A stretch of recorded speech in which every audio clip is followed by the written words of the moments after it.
once again, thanks so much for joining us on another edition of Leading Edge. I'm your host, Jeff Smith. Coming up in just a few, it's in the refinement stage. That's how it's defined. But for some Toledoans, that's not good enough. We're going to talk to one resident who is instrumental in the grassroots effort to stymie the expansion of I-475 near Douglas Road.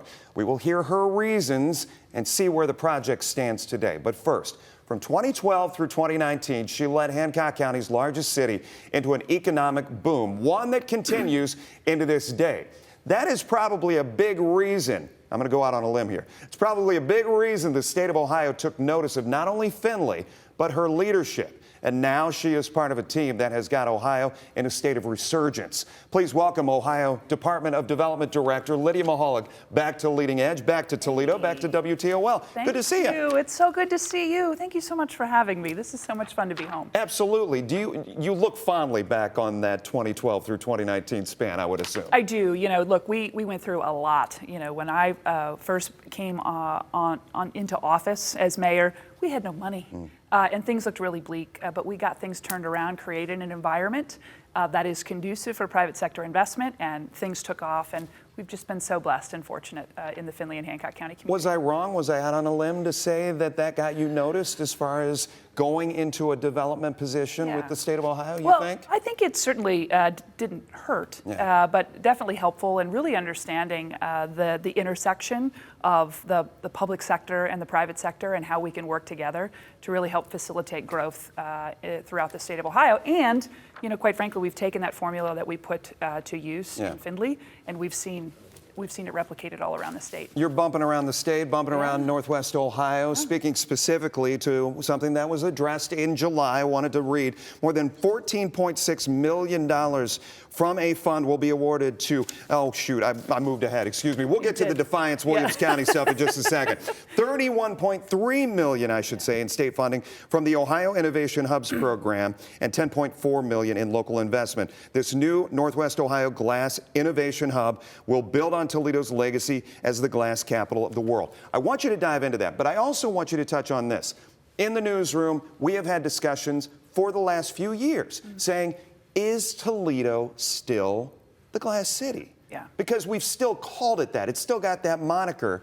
But what makes it that, or what will continue to make it that? Is this it? Yeah, so look, I think the whole goal behind the Innovation Hubs program was to go into regions outside of the 3 Cs across the state, look at legacy industries, glass being one here in Northwest Ohio, polymers being another over in Akron, but really help these communities, these private sector companies maintain their dominance in a global market.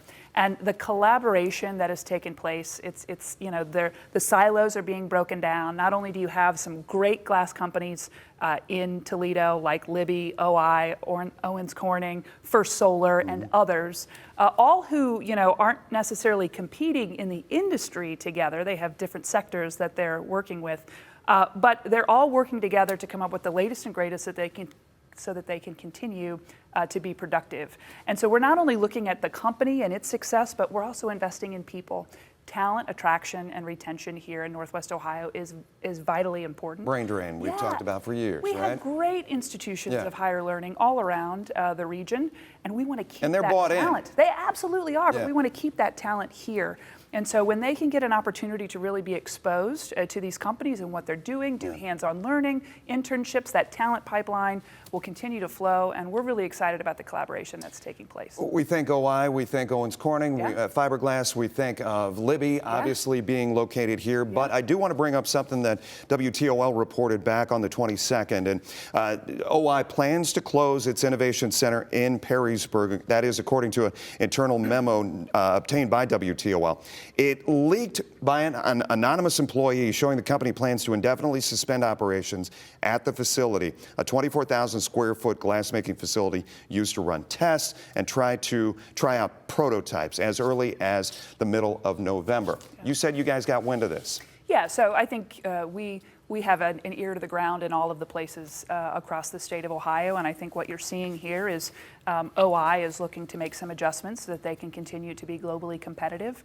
We have had conversations with the Northwest Ohio Glass Consortium.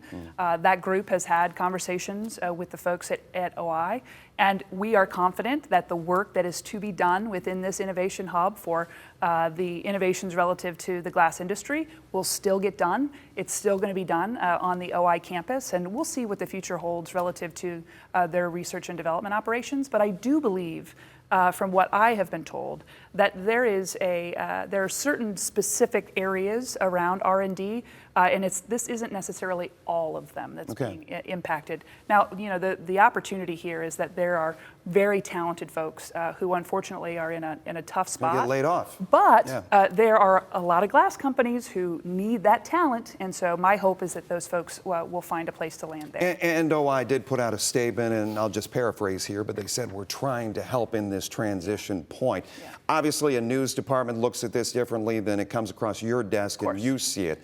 Does it give you pause when this major operation that you guys have just launched, this big innovation project, all of a sudden starts showing some wear and tear? Yeah, so no, it doesn't give us pause. This application that was provided to us from the Toledo area was one of the stronger applications that we received. There's some really strong commitment between the University of Toledo, BGSU, these companies that I've mentioned, the public sector as well. I'm excited about what the future holds, particularly for the glass industry in Northwest Ohio. And to be able to say that that's happening in Ohio and nowhere else around the world, I think puts me in a very optimistic mood. We've got about a minute in this segment, but there's been talk for years about redefining what Toledo is. This hones back on its legacy of what Toledo has been and what it could be in the future. The 3 C's you mentioned, I mean, there's whether it's insurance, whether it's financials, whether it's tech, I mean, does Toledo stand to gain from any of those? Because we've talked about what's being developed with Intel down in New Albany, and we've got a data center that's being built in Wood County, but those don't bring many jobs with them, data centers. So how do we build from that? How do we also enjoy some of that expansion around the state? Yeah, well, look, the beauty of what happens all across the state of Ohio every single day is that we make things. And a lot of the things that we make and depend upon every day are being made here as a part of the supply chain in the Toledo and Northwest Ohio area. There are a lot of really talented folks who are working on this stuff every single day. And so when we have a large economic development project that's happening in, let's say, Central Ohio, in New Albany, with regards to Intel, we absolutely know that there will be spin-off potential from there, whether that's service jobs, construction jobs, or just other parts of the industry and the industry sector that are going to grow. Look, when Intel first announced that it was in Ohio a couple of years ago, they had 150 suppliers here in the state of Ohio. That number has doubled at this point. And that's not all new business or new companies to the state of Ohio. A lot of existing companies, even in Northwest Ohio, are taking advantage of the new supply chain that will be made available through Intel. All right, stay right there. We're going to continue our conversation with Lydia Mihilak on the other side. I want to talk about the Gordie Howe International Bridge opening up just to our north, and also US 23 and how that impacts everything going forward. We'll be back right after this. Welcome back. Thanks again for being with us here on Leading Edge. So glad to have Lydia Mihilak. She is the director of Ohio Department of Development, joining us once again. I want to talk a little bit about something that is getting a lot of play from developers, from business owners, from real estate executives around Northwest Ohio, and that is the Gordie Howe International Bridge getting close to fruition, opening to traffic. There's already the ambassador. How has Columbus been viewing this as once this opens, and it's been called a game changer? Do you guys see it that way? It absolutely is. So I think those of us who have lived and worked and even played here in Northwest Ohio recognize how important the logistics operations are to all of the companies that are not only in Ohio but are supported by those operations. And when this By the way, I want to thank the Bridge Authority. This is some of the time-lapse video they have online that we've been able to snag. But go ahead. No, that's fine. No, so when this opens up and is fully operational and commerce will flow, big opportunities for even more growth, particularly in logistics and distribution in the Northwest Ohio area, but also for the entire state of Ohio. Look, we're the 10th largest exporting state in the country. We have a lot going on relative to the global marketplace. And so we believe that this will absolutely be a game changer for us, give us a lot more opportunity than what we have had. I can remember when I was doing community and economic development before I was mayor, and there was always this question as to what is the sweet spot here in Findlay and in Northwest Ohio? Why do we get a lot of these operations here? And it's because we're within 6 hour drive of the population, the 60% of the population. There's a lot that goes into this. Northwest Ohio will be strong and continue to be bolstered by this, but other parts of Ohio will have an opportunity. Well, we always hear about the crossroads of America and being here, the Turnpike, I-75, and obviously that route coming right down into our neck of the woods. Yeah. Look, I think one of the strongest things that Ohio has relative to maybe its other Midwest counterparts is our transportation system. And whether that's access to the ports or where people are driving on our roads every day, things are good relative to our transportation system, and this will be a huge boost in my mind to the economic opportunity throughout the state. The governor did a kind of a media blitz in the first part of the year. I got an opportunity to go down to the mansion, sit with him, talk with him. We discussed US 23 specifically because you talk about kind of the ancillary businesses that can vibe off of a project like Intel. That's right. But one of the things that was kind of handcuffing that for Northwest Ohio is all the stoplights between Columbus, Delaware, and even leading up to Toledo. So I guess where you see the importance of getting that corridor ready to roll and ready to rock for Toledo and Northwest Ohio proper. Yeah, so I think it's not only making sure that the corridor is adequate for the existing businesses that call Ohio home, but for those who may call Ohio home in the future. I think it's a safety issue. I think it's more than just congestion. And it's something that needs to be addressed. I think the question ultimately is, what is the best plan of attack and at what cost? I think someone who drives up and down 23 on a weekly basis, as you did today, multiple times a week, depending on what the kids' schedule looks like. There is certainly an opportunity for us to do better, and I think the plans are underway right now, and I know the governor is committed to it. In our last couple of minutes, I wanted to ask, we had the Lucas County Commissioners debate. WTOL did that at the main library in downtown Toledo just a few days ago. But one of the viewers came to us and asked a question because he has a business very close to where the Door Street interchange just went in. Huge project, obviously, for the Ohio Department of Transportation. His concern was it was promised to bring so much business around there. And I don't know if this is one of those Northwest Ohio needs to be patient moments, because we've learned there are a lot of those over the years. But he pointed out, he said, so many big projects go to Wood County, go to Hancock County. Do you guys see that on your radar in Columbus, just to use that phrase again, to see where things are plotting on the map, and not necessarily Lucas County's getting new businesses, they're getting reimaginations of legacy stuff? Sure. So it's a nice concern. It's something to definitely pay attention to.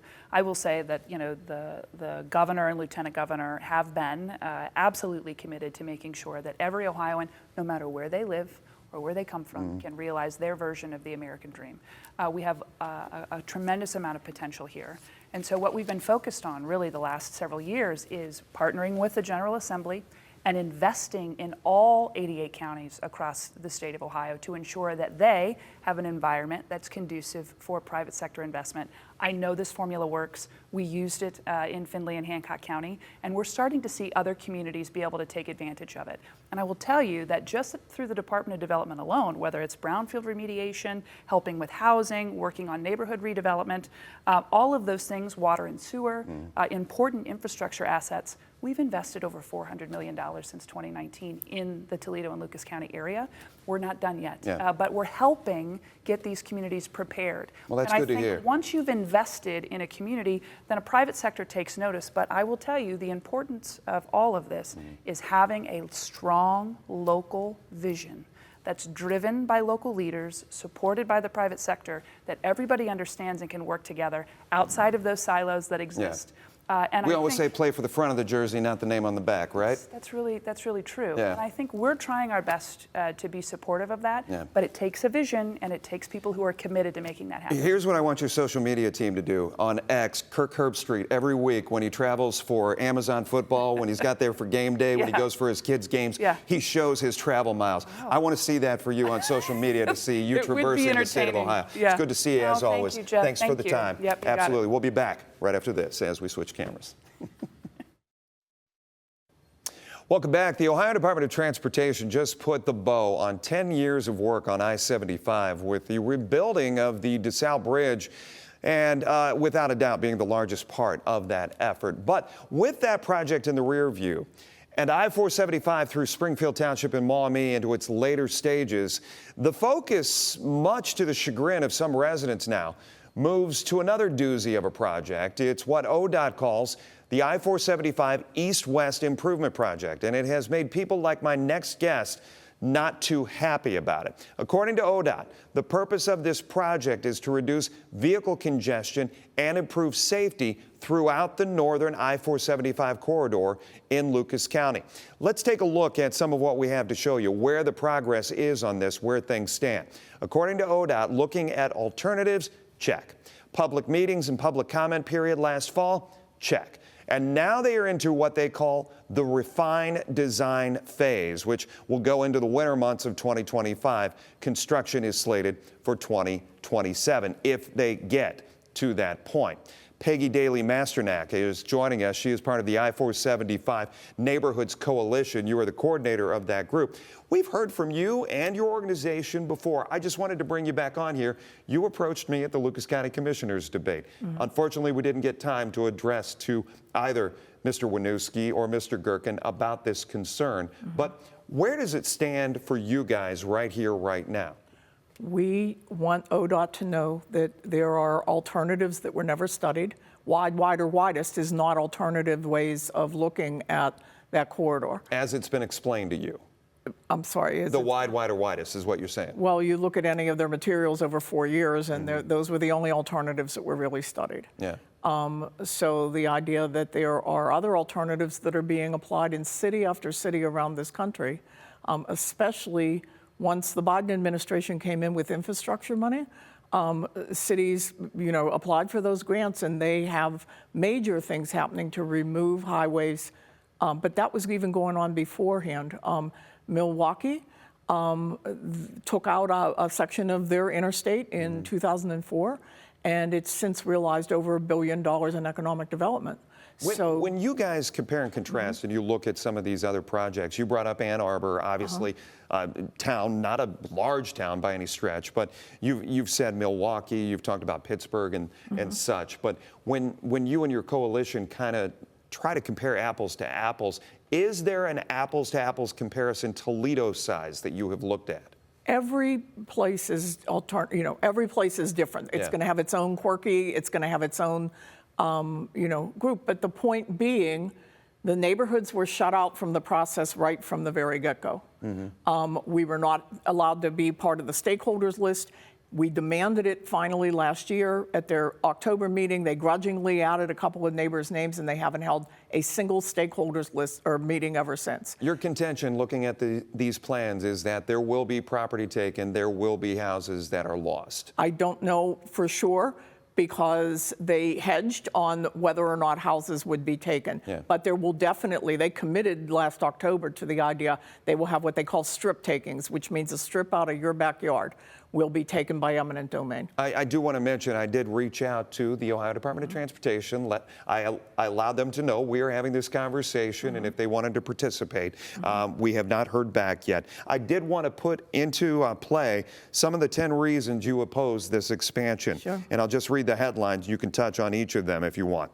ODOT knows exactly to whom this expansion will harm, you say. ODOT systematically excluded neighborhoods from the very start of the expansion planning. What do you mean by that? We weren't invited. They have a stakeholders list of 82 people. No neighbors were there. There were elected officials. You've been in your house almost 40 years. 40 years. You said you can hear 475 from your doorstep. Correct. You can't necessarily see it, but you know the impact, and you have neighbors who can. Correct. And so in that very first, this is right out of ODOT's material, senior citizens, economically challenged people, minority populations, limited English proficiency. It's right out of their material. They know who will be impacted by this. And this has been going on for generations, that the people who could ill afford to have yet another health impact or economic impact those are the people that live in this neighborhood. I know Lucas County Commission candidate Tom Winooski has been to some of your meetings. That's his neighborhood. Correct. I asked you who your district representative is. You said it's Sam Meldon. Correct. What have you heard from him, if anything? We met with Sam. He walked into the room almost second sentence saying to us he's not taking a position on it, which is disappointing. These are his constituents. There's 15,000 people in ODOT's project area. And, you know, there's a lot of people who do not want the highway to be expanded for lots of different personal reasons. We've got about a minute and a half left. I did want to mention there was a comment period. There were 39 total comments posted, 9 supporting, 13 opposing. Your biggest gripe going forward with this, and what can you guys do? You said maybe we can get city council involved because it's been done in other towns. Right. Look at alternatives, not wide or widest. Include the people who have invested in the neighborhood. That is the residents, that's the business community that lines there, whose businesses will also be impacted. There's schools, there's nursing homes, there's all kinds of impacts that are there. Everybody should be included, not just elected officials and traffic engineers. Two people from the Arts Commission were on their list of stakeholders. The Arts Commission. Do they live in the neighborhood? No. No? And the next open house is coming up? Yep. November 12th. Yep. And you say you don't think it's going to be an open conversation? I think that they should have a meeting where people can ask questions and all be heard at the same time. Not an open house where it's a one-on-one conversation and I'll move on to the next person. Well, maybe it is going to be an airing of grievances. We'll be there to cover it. Peggy, thank you for your time. Thank you. We appreciate it. We'll be back right after this. Such good conversations. Maybe someday they'll make this show an hour long. Who knows? If you missed any part of our conversation, you can find us on the WTOL 11 YouTube page. I'm Jeff Smith. Have a great week. We'll see you next time on Leading Edge.